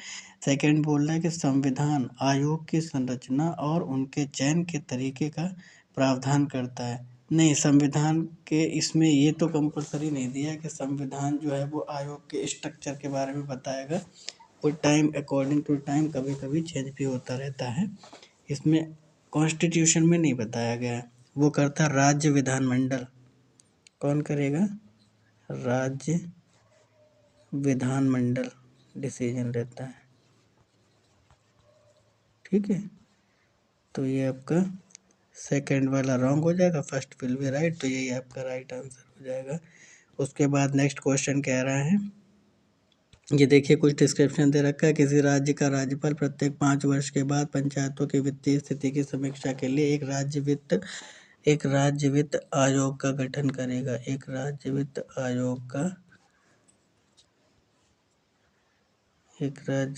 आयोग का गठन करता है, ठीक है। फिर इसके बाद क्वेश्चन दे रखा है आपका, थोड़ा मैं जूम कर दूं इसको, ये रहा। इसने पूछा स्टेटमेंट कौन सा रॉन्ग है। क्वेश्चन को रीड करने से पहले आप एक बार ये नजर क्लियर कर लें कि क्वेश्चन पॉजिटिव वे में पूछा या फिर निगेटिव सेंस में आंसर डिमांड करता है।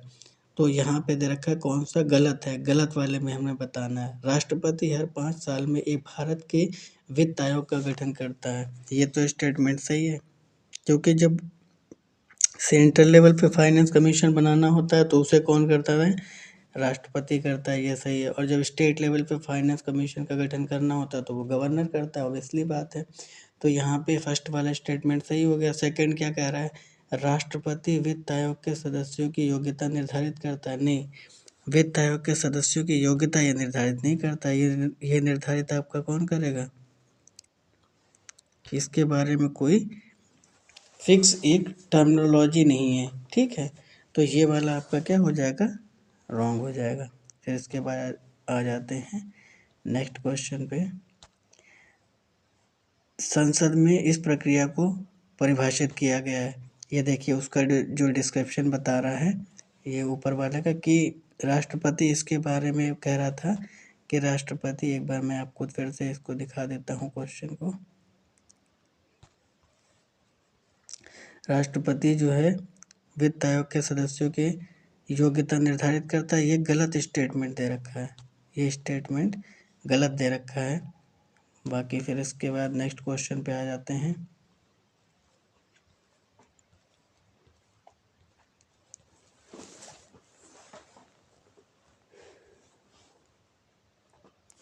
फिर से आपका फाइनेंस कमीशन के बेस पे क्वेश्चन पूछा है कि कौन सा स्टेटमेंट गलत है, ठीक है। देखिए अब की बार गलत फिर से पूछा है। पहला बता रहा कि वित्त आयोग एक अर्ध न्यायिक निकाय है जिसका गठन भारत के राष्ट्रपति द्वारा किया जाता है। हाँ, तो ये तो ठीक बात है कि वित्त आयोग का गठन कौन करता है, राष्ट्रपति करता है, वो भी ये एक जो है वो कैसा निकाय है, यह एक वेट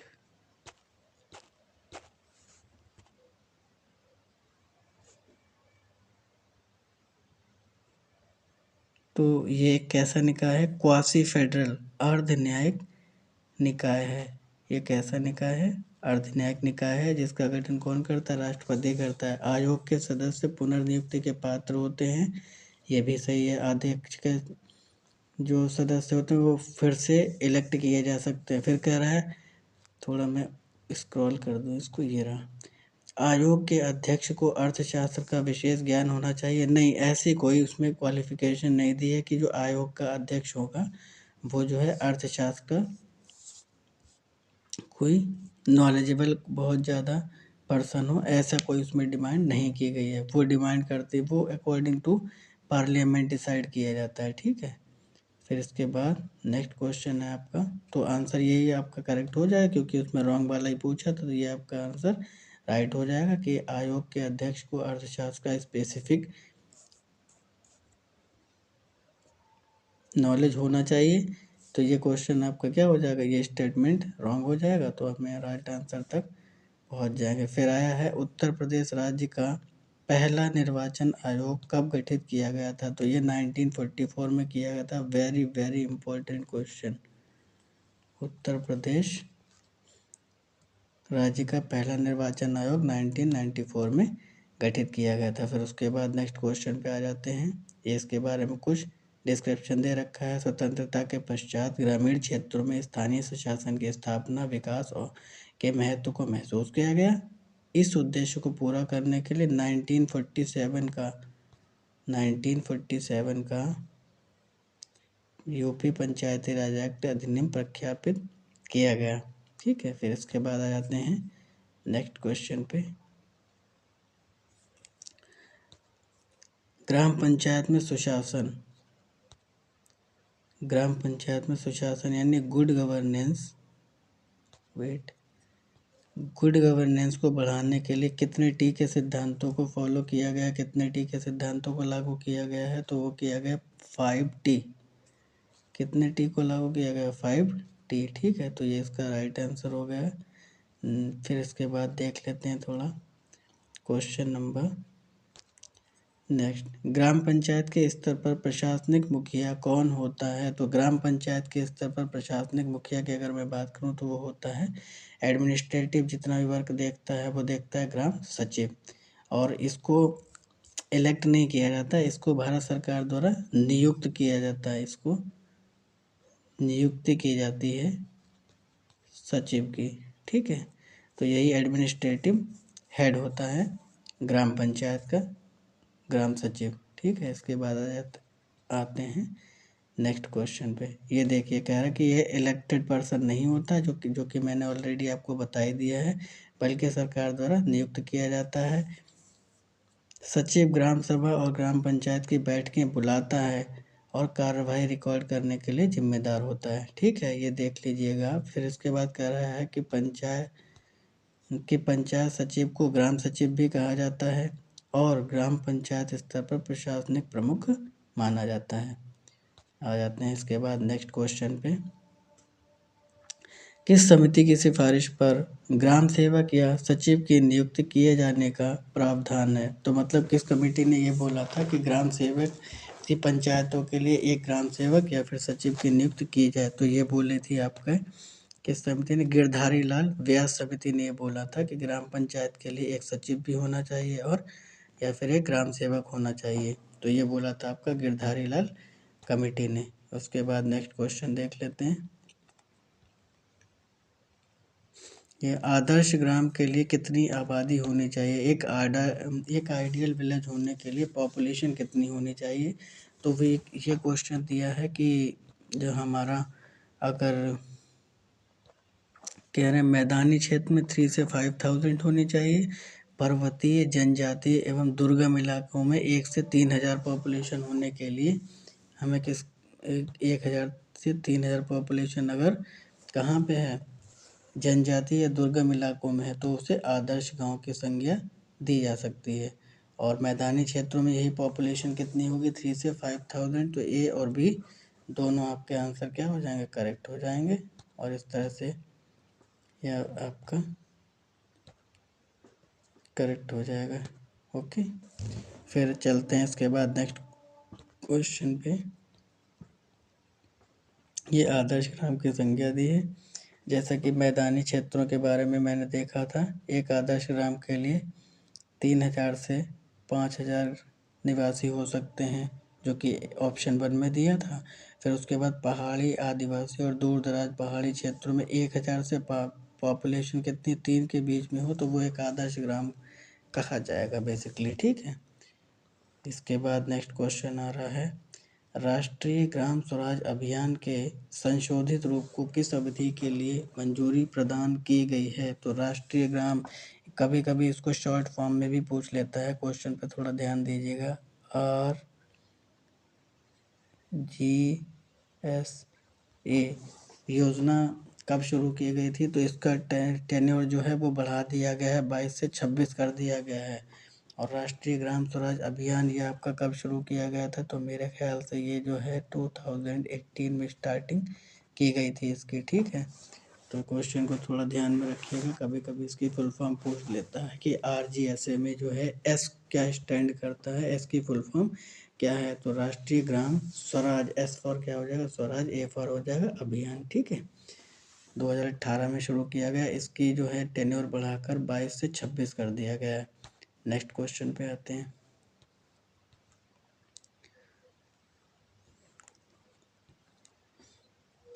अब ये विषयों के बारे में क्वेश्चन दे रखा था, बट यहाँ पे क्लियरली आ नहीं पाया उस फॉर्मेट पे क्वेश्चन। आते हैं नेक्स्ट क्वेश्चन पे, ये रहा, केंद्रीय वित्त आयोग द्वारा त्रिस्तरीय पंचायतों के लिए अलग से बजट आवंटन किया गया है, अलग से बजट एलोकेट किसके लिए किया गया, किस वित्त आयोग द्वारा त्रिस्तरीय पंचायतों के लिए, किस वित्त आयोग द्वारा त्रिस्तरीय पंचायतों के लिए, 3 टायर पंचायत के लिए अलग से बजट एलोकेट किया गया है। तो 15वें वित्त आयोग ने ऐसे सजेशन दिया कि 3 टायर सिस्टम के लिए अलग से बजट एलोकेट किया जाए। ये किसने सिफारिश की, तो 15वें वित्त आयोग ने। ये रहा 15th फाइनेंस कमीशन ने ग्रामीण स्थानीय अनुदान को पंचायत के सभी स्तरों यानी ग्राम पंचायत, ब्लॉक या तालुका पंचायत और जिला या जिला पंचायत और उन क्षेत्रों में वितरित करने की सिफारिश की जहां पर पंचायत की आवश्यकता नहीं है। छठी अनुसूची क्षेत्र और बहिष्कृत क्षेत्र। ठीक है, तो आप इसको एक बार अच्छे से देख लीजिएगा, चाहें तो आप स्क्रीनशॉट ले करके रिवाइज कर सकते हैं। अब ये देखिए किस तरह से डिस्ट्रीब्यूशन किया गया है। अगर मिनिमम की बात करते हैं यानी न्यूनतम, तो ग्राम पंचायत में 70% न्यूनतम हो सकता है, ब्लॉक पंचायत में 10% और जिला पंचायत में न्यूनतम होगा 5%। ये अकॉर्डिंग टू फाइनेंस कमीशन 15 के अकॉर्डिंग है। फाइनेंस कमीशन 15th के अकॉर्डिंग कह रहा है। अगर मिनिमम की बात करेगा तो आप ग्राम पंचायत में 70% मिनिमम दे सकते हैं, ब्लॉक पंचायत में दे सकते हैं 10% और जिला पंचायत में मिनिमम 5% देना ही होगा। सिमिलरली अगर अधिकतम की बात करें, मैक्सिमम की बात करें, तो ग्राम पंचायत में 85% बजट एलोकेट करना पड़ेगा मैक्सिमम, और ब्लॉक पंचायत में 25% देना पड़ेगा, ब्लॉक पंचायत में 25% और जिला पंचायत में 15% का बजट एलोकेट करना पड़ेगा। सो आई होप कि चीज़ें आपको क्लियरली समझ आ रही होंगी। चाहे तो आप स्क्रीनशॉट ले करके इसको अच्छे से रिवाइज करें। एक बारी मैं और इसको डिस्कस कर देता हूँ कि अगर बजट एलोकेट करना है, न्यूनतम की बात करेगा तो ग्राम पंचायत में 70% और अधिकतम में 85% हो सकता है। वहीं अगर ब्लॉक पंचायत की बात करूँ तो 10 से 25% और 5 से 15% जिला पंचायत में।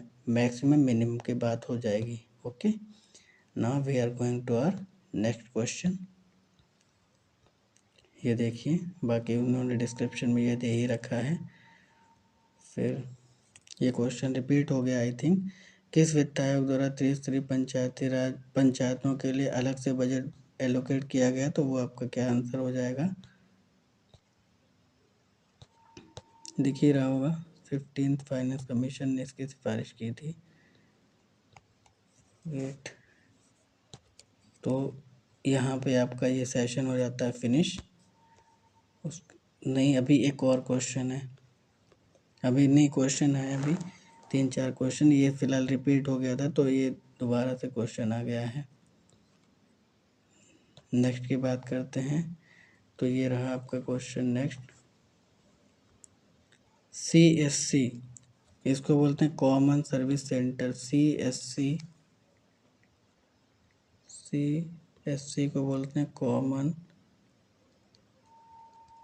Service centre.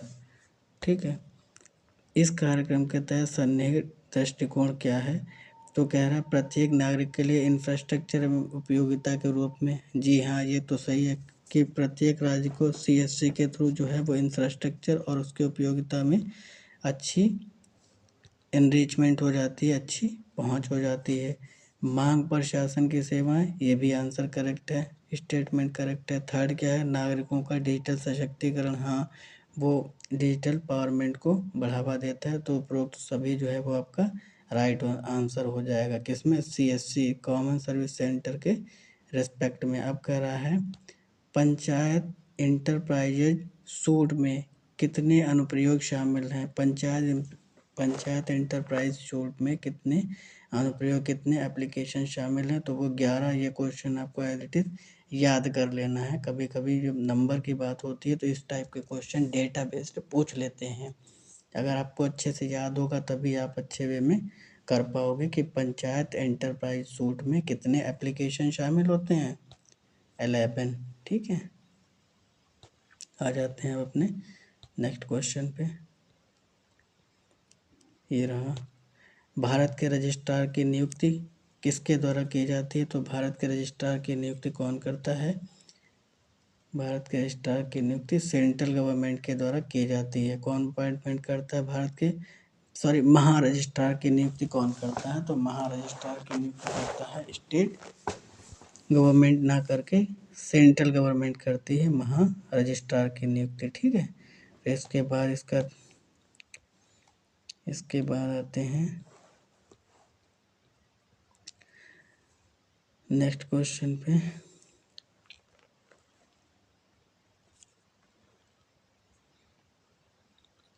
ये रहा क्वेश्चन, कह रहा है कि रजिस्ट्रार द्वारा जन्म मृत्यु रजिस्ट्रीकरण संबंधी दस्तावेज 1 वर्ष के पश्चात किसे भेजा जाता है? जो रजिस्ट्रार होता है उसने जन्म मृत्यु का रजिस्ट्रेशन तो कर लिया, लेकिन 1 वर्ष के पश्चात वो किसे भेजेगा? तो वो भेज देता है जिला रजिस्ट्रार को। किसके पास भेज देता है? वो जिला रजिस्ट्रार को भेज देता है वो 1 वर्ष के बाद। कौन? रजिस्ट्रार। अब देखते हैं रजिस्ट्रार, जिला रजिस्ट्रार ये होते क्या हैं, एक बार इसको समझ लेते हैं। इसमें तो फिलहाल ये दिया है, देखिए, जिला रजिस्ट्रार इन दस्तावेजों का संरक्षण और रखरखाव करता है। जो जिला रजिस्ट्रार होता है वो इनके डॉक्यूमेंट का संरक्षण और रखरखाव करता है। इस प्रकार जन्म और मृत्यु पंजीकरण से संबंधित जो डॉक्यूमेंट होते हैं उन्हें रजिस्ट्रार द्वारा 1 वर्ष के बाद जिला रजिस्ट्रार को भेज दिया जाता है। ठीक है, और ये किस में दिया है? तो ये जन्म एवं मृत्यु पंजीकरण अधिनियम 1969 की जन्म एवं मृत्यु पंजीकरण 1969 की धारा 16 के अनुसार दिया गया है। ठीक है, सभी दस्तावेजों को जिला रजिस्ट्रार को आगे सेंड कर देता है। इसके बाद आ जाते हैं नेक्स्ट क्वेश्चन पे। अटल भूजल योजना क्या है? जो कि नाम से भी क्लियर हो रहा होगा कि भूजल का मैनेजमेंट करना, भूमि जल का मैनेजमेंट करना, ये अटल भूजल योजना का पर्पस है। अटल भूजल योजना का ये पर्पस है। ठीक है, फिर इसके बाद आ जाते हैं नेक्स्ट क्वेश्चन पे। ये अटल भूजल योजना। अब आ गया next question, one of the most important question of this series. स्वामित्व योजना आपको 100% श्योर है कि एग्ज़ाम में देखने को मिलेगी। स्वामित्व योजना 24 अप्रैल 2021 को शुरू की गई थी। इसके थ्रू क्या होगा? भूमि का सर्वेक्षण किया जाएगा ड्रोन के थ्रू। भूमि सर्वेक्षण किया जाएगा, किसके पास कितनी भूमि है, ड्रोन के थ्रू किया जाएगा। वो भी किसके थ्रू किया जाएगा? ड्रोन के थ्रू, ताकि भूमि सेक्टर से होने वाले विवादों को कम किया जा सके। तो ये कब शुरू की गई थी? भूमि स्वामित्व योजना पूरे देश में 24 अप्रैल 2021 को शुरू की गई थी। नेक्स्ट क्वेश्चन, ये देखिए बताया है, इसका उद्देश्य ग्रामीण लोगों को अपने आवासीय संपत्तियों का दस्तावेजीकरण का अधिकार देता है। नेक्स्ट क्वेश्चन है कि climate smart village pilot project Uttar Pradesh के कितने जिलों में संचालित किया गया? उत्तर प्रदेश के कितने जिलों में संचालित किया गया? क्या? Climate smart village pilot project. Climate smart village pilot project Uttar Pradesh के कितने जिलों में संचालित किया गया? तो वो किया गया 39 जिलों में, 39 डिस्ट्रिक्ट में ये village pilot project, climate smart village pilot project जो है वो स्टार्ट किया गया। नेक्स्ट क्वेश्चन,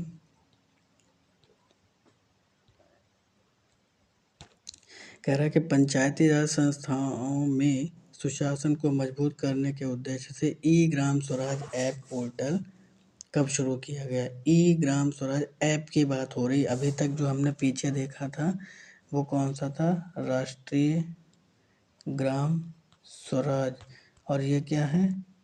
ई ग्राम स्वराज ये ऐप है। ठीक है, कब शुरू किया गया? तो ये शुरू, दोनों में बहुत ज़्यादा डिफरेंस है।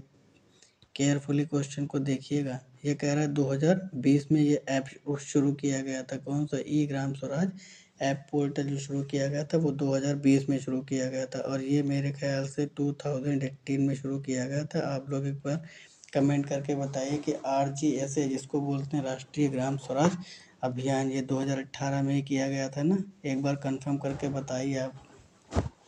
फिर कमेंट बॉक्स में बताइएगा। उसके बाद आ जाते हैं नेक्स्ट क्वेश्चन पे।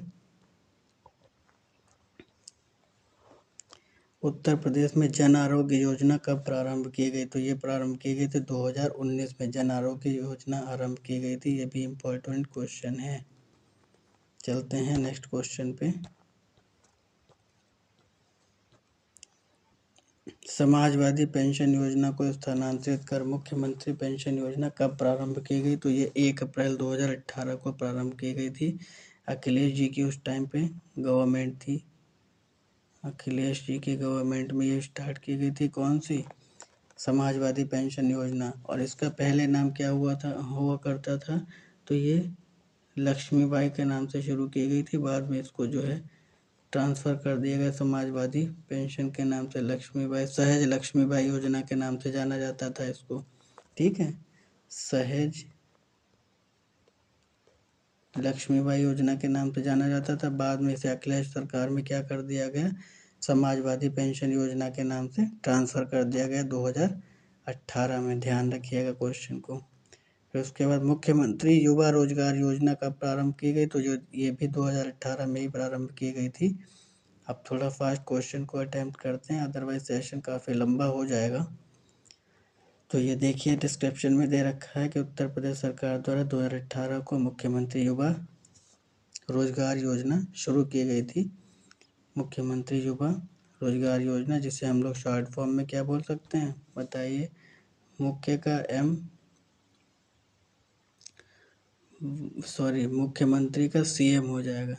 मुख्यमंत्री का हो जाएगा वेट, क्योंकि इस शॉर्ट फॉर्म से क्वेश्चन पूछता है तो फिर क्वेश्चन अटैम्प्ट करना थोड़ा मुश्किल हो जाता है। इसलिए मैं अभी आपको स्टार्टिंग से ही बताता चल रहा हूँ। उत्तर प्रदेश में मुख्यमंत्री युवा पूछ रहा है ना, तो CMY स्वरोजगार SY स्कीम कब शुरू की गई थी? ठीक है, इस तरह से क्वेश्चन भी आ सकता है। फिर इसके बाद चलते हैं नेक्स्ट क्वेश्चन पे। उत्तर प्रदेश सरकार द्वारा किसान मित्र योजना 2021 में शुरू की गई थी। इसको आपको एज इट इज़ याद ही करना है, क्योंकि ईयर वाइज क्वेश्चन पूछा गया है। तो किसान मित्र योजना 18 जून 2001 को शुरू की गई थी। यह योजना किसानों को कृषि विभाग से संबंधित है। उसके बाद जो नेक्स्ट क्वेश्चन है, किसान प्रधानमंत्री जनधन योजना, ये भी 15 अगस्त 2014 को शुरू की गई थी। इसमें कभी कभी यहाँ पे तो देखो ऑप्शन आपको डिफरेंट मिल रहा है 2015, लेकिन कभी कभी नियरेस्ट आंसर दे देता है, वो मंथ के अकॉर्डिंग पूछता है। तो मंथ के अकॉर्डिंग आप 15 अगस्त भी याद रखिएगा। 15 अगस्त 2014 को किया गया था। ठीक है, किसका शुभारंभ किया गया था 15 अगस्त 2014 को? तो वो क्वेश्चन अब वो है प्रधानमंत्री जनधन योजना। चलिए नेक्स्ट क्वेश्चन पे आ जाते हैं। ये देखिए शॉर्ट फॉर्म उसकी भी दे रखी है प्रधानमंत्री जनधन योजना के लिए, जैसे कि मैंने अभी आपको बताया था। ये दिया है PMJDY, इसको बोलते हैं। किस नाम से जानते हैं? PMJDY के नाम से जानते हैं। ये रहा। ठीक है, PMJDY प्रधानमंत्री जनधन योजना को 15 अगस्त 2014 को स्टार्ट किया गया था। नेक्स्ट क्वेश्चन है, जननी सुरक्षा योजना को कब स्टार्ट किया गया था? तो इसके ऑप्शन पे देख लेते हैं। 2005 में शुरू किया गया था। कौन सी योजना शुरू की गई? जननी सुरक्षा योजना शुरू की गई थी। जननी सुरक्षा योजना। नेक्स्ट क्वेश्चन, एक योजना है, वेट,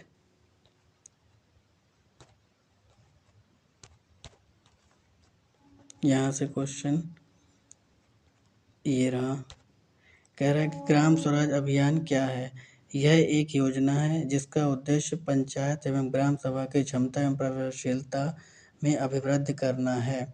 तो यही आंसर आपका क्या है? करेक्ट है। ग्राम सभा की बेसिकली इसने डेफिनेशन पूछी है क्वेश्चन में। नेक्स्ट क्वेश्चन क्या है कि राष्ट्रीय ग्राम स्वराज अभियान क्या है? तो राष्ट्रीय ग्राम स्वराज अभियान मैंने तो अभी बता ही दिया आपको, ये एक योजना है।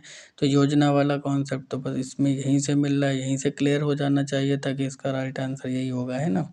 तो यह एक योजना है जिसका उद्देश्य पंचायत एवं ग्राम पंचायत की क्षमता एवं प्रभावशीलता में अभिवृद्धि करना है। तो ये इसका राइट आंसर हो जाएगा।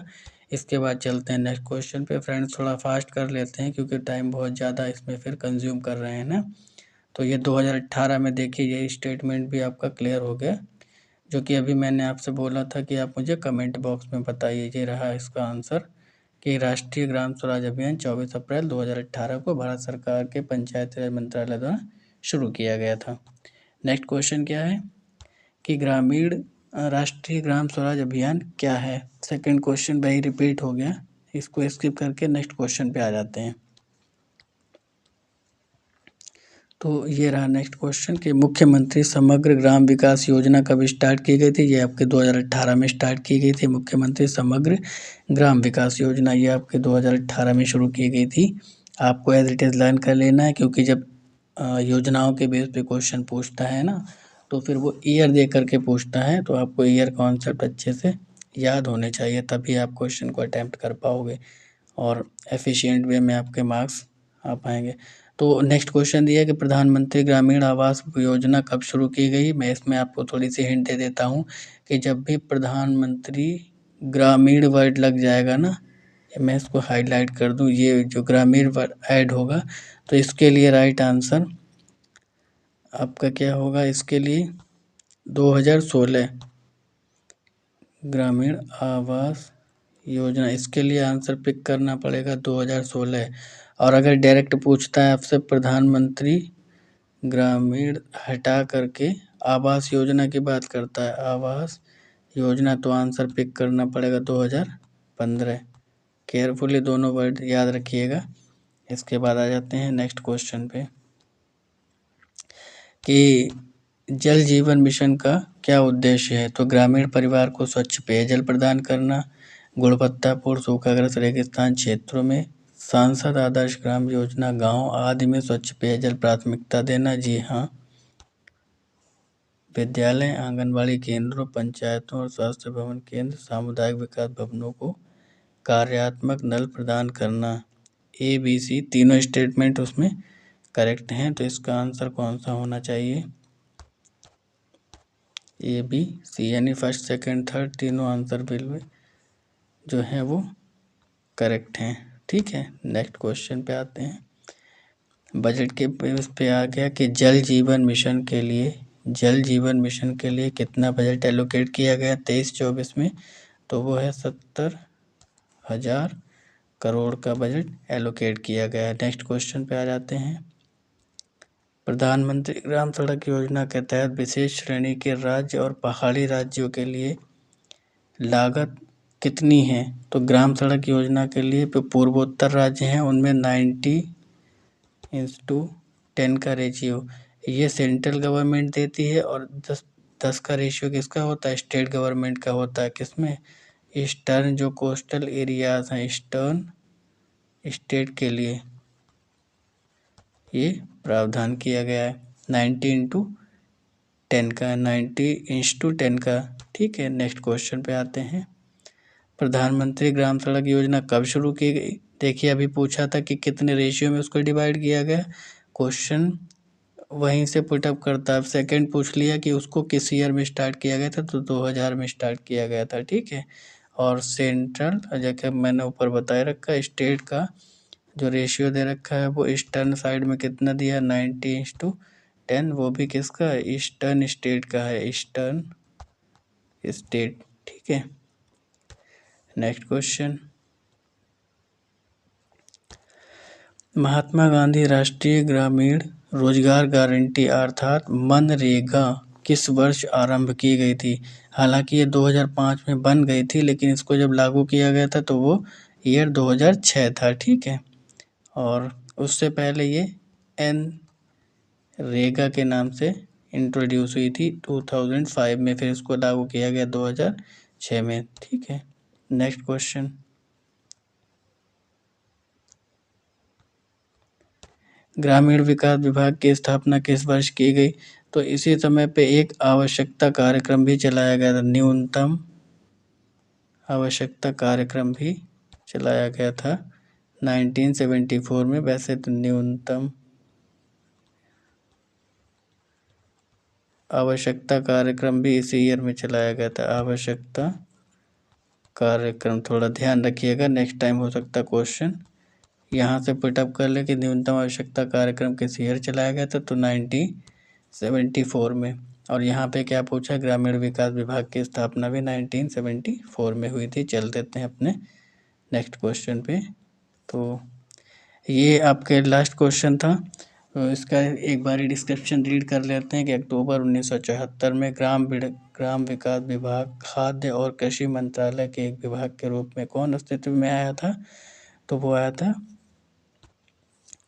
ग्रामीण विकास विभाग आया था। ठीक है, फिर कुछ परिवर्तनों के बाद 1999 में ग्रामीण क्षेत्र और रोजगार मंत्रालय का नाम बदल कर क्या रख दिया गया था, ग्रामीण विकास मंत्रालय कर दिया था। क्वेश्चन आ सकता है कि ग्रामीण विकास मंत्रालय का नाम बताइए जो उसे 1999 से पहले नाम दिया गया था, तो वो नाम था रोजगार मंत्रालय का ग्रामीण क्षेत्र और रोजगार मंत्रालय, जिसका नाम बदलकर ग्रामीण विकास मंत्रालय कर दिया गया। ठीक है, तो आई होप कि आपको सेशन अच्छा लगा होगा, और अगर आपको सेशन पसंद आया तो मैक्सिमम लोगों तक वीडियो को शेयर करें और ज़्यादा से ज़्यादा लोग मेरे चैनल को सब्सक्राइब करें। मिलते हैं अपने नेक्स्ट वीडियो में। Thanks for watching. अब इसी तरह की अगर आपको सीरीज देखनी है टेक्स्ट बुक से रिलेटेड, टेक्स्ट बुक से जितना भी कंटेंट है, जितने भी आई थिंक इसमें 15 या 16 मॉक दिए होंगे, जिसे मैं एफिशिएंट वे में कराने की कोशिश करूँगा। आई होप कि आप लोगों को बहुत अच्छा लगा होगा सेशन, और इस तरह की सीरीज कंटिन्यू करने के लिए आप क्या करें, कमेंट में मुझे कमेंट में आपकी जो भी डिमांड हो उस तरह से आप बताएं कि किस टॉपिक पे आपको वीडियो चाहिए। वैसे ये सीरीज तो आपकी चलती ही रहेगी जब तक वीपीओ का एग्ज़ाम नहीं हो जाता है। मैंने वीपीओ के एग्ज़ाम को टारगेट करते हुए ये वीडियो बनाया है, और इसका नेक्स्ट सेशन भी आपको जल्दी मिलेगा। Thank you for watching.